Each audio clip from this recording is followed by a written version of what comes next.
A bid to make regional banks safer is making banks unhappy. Marketplace Morning Report is supported by Palo Alto Networks. Palo Alto Networks delivers comprehensive cybersecurity protection while automating cyber defense to stop threats so organizations can thrive. Learn more at paloaltonetworks.com. I'm David Brancaccio. Federal regulators want big banks, which aren't quite too big to fail, to take on more debt, $70 billion worth. While more debt for you and me might not necessarily improve our financial health, banking is different. It's an effort to strengthen regional banks and lower the risk they go bust, Silicon Valley, Signature, and First Republic Bank style. But the banking industry is generally unhappy with this idea. Marketplace's Nova Safo is here to explain. Right, David, and these rules do seem like quite the paradox, and regulators do think they, in fact, will fortify regional banks. These proposed rules already apply to so-called too-big-to-fail banks, so follow me on this. The key here is that this would be long-term debt that banks would need to take on. A bank borrows money, hangs onto it for a while, and if it gets into trouble, as in depositors suddenly start withdrawing funds, well, then the bank doesn't have to pay back its long-term debt. It gets to keep the money. This is known in the industry as a bail-in as opposed to a bailout. It's a matter of who ends up holding the bill. And because creditors are taking on risk, they're theoretically more likely to keep tabs on a bank's finances, and in return, they get interest, a higher rate of return on their investment.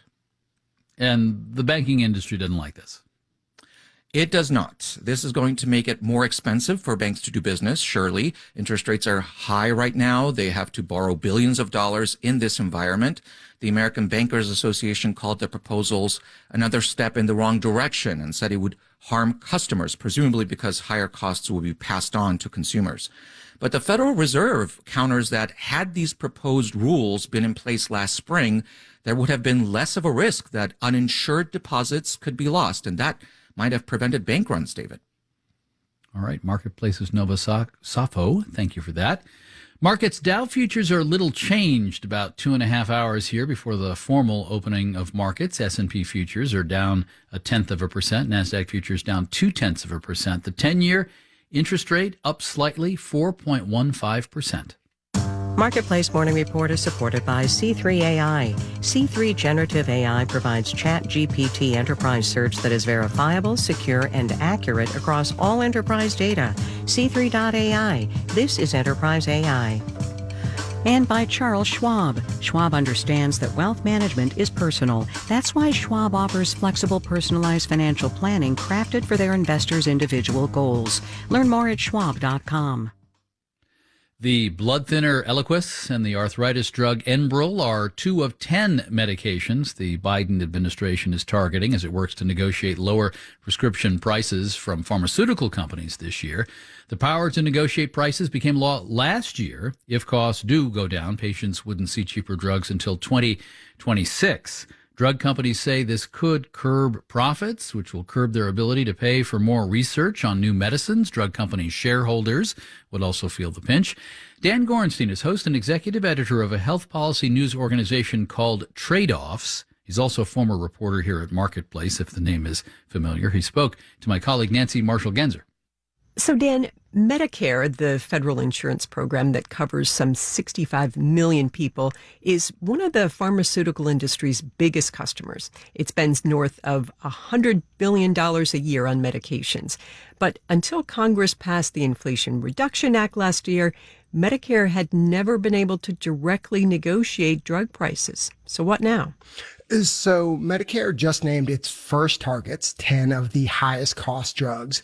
First, those drug makers have to decide whether to belly up to the negotiating table, Nancy. If they refuse, they'll face huge fines. Then Medicare has this one big question. What is a fair price for these drugs? To answer that, they'll look at a whole bunch of data, how well these meds work, how much they cost to make, but they haven't said how they'll combine those ingredients to land their price.